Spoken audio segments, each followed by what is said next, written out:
මිනිස්සෙකුට වරදින්න පුළුවන්. හැබැයි හොඳ පරිප්පුවක් කාලා හැදෙන්න ඕන. හොඳ පරිප්පුවක් කාලා හැදෙන්න ඕන.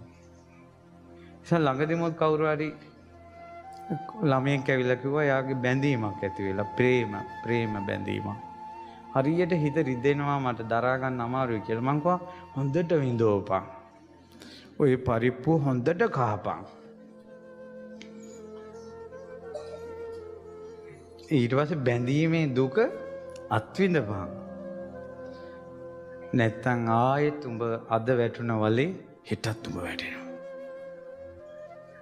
දුක කියන එක දැනෙන්න ඕන හදවතට. එතකොට උඹට තිත්ත වෙන්නේ මේ ජීවිතේ. ඒ අත්දැකීම ගනින් කව වෙන බණක් මං ගාව නැහැ කියලා යවුවා. මොකද මේ හුරතල් කිරිල්ල හරියන්නේ නැහැ. ඕම තමයි පුතේ ඔයාට තව කෙනෙක් හම්බ වෙයි. නැත්තම් හිතෙන්නේ අරයා නරක එයා මට දුක් දුන්නට මෙයා නම් දුක් දෙන්නේ නැති වෙයි.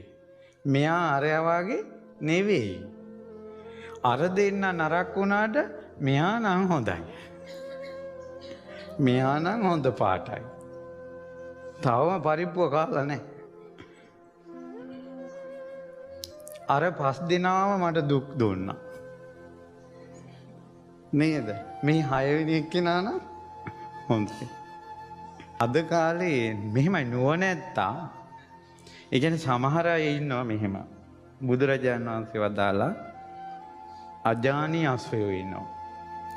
ඒ අස්වැයා පිටට අස්වාරෝහකයා නැංග ගමම්ම අස්වැයා දන්නවා කොතෙන්ද යන්න ඕන කියලා. ඒ වගේ සමහර උතුම් පුරුෂයෝ ඉන්නවා. එයාලට මේ ලෝකේ දුක ගැන ඇහෙනකොටම එයාලට තේරෙනවා අපි දුකෙන් නිදහස් වෙන්න ඕන. අජානීය පුරුෂයෝ.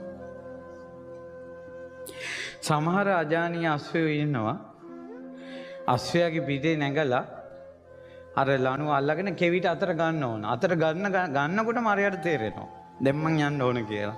එයා යනවා. ඒ ගහන්න ඕනේ. ඒ වගේ ලෝකේ දේවල් ඇස් වලට දකින්න ඕන මිනිසුන්ව වෙන ඒවා.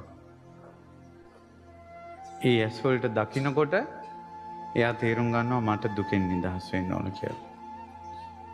ඒක තමන්ගේ අත්දැකීමක් කරගන්නවා. ඊට පස්සේ මොකද වෙන්නේ? තව අජානීය අස්වැයෙක් ඉන්නවා.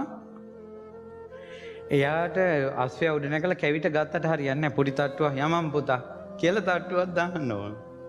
ඒකට තමයි ඌ යන්නේ. ඒ වගේ සමහර මිනිස්සු ඉන්නවා. තමන්ගේ නෑදෑ හිතවතුන්ට කරදරයක් වෙන්න ඕන. එතකොට තමයි තමන්ට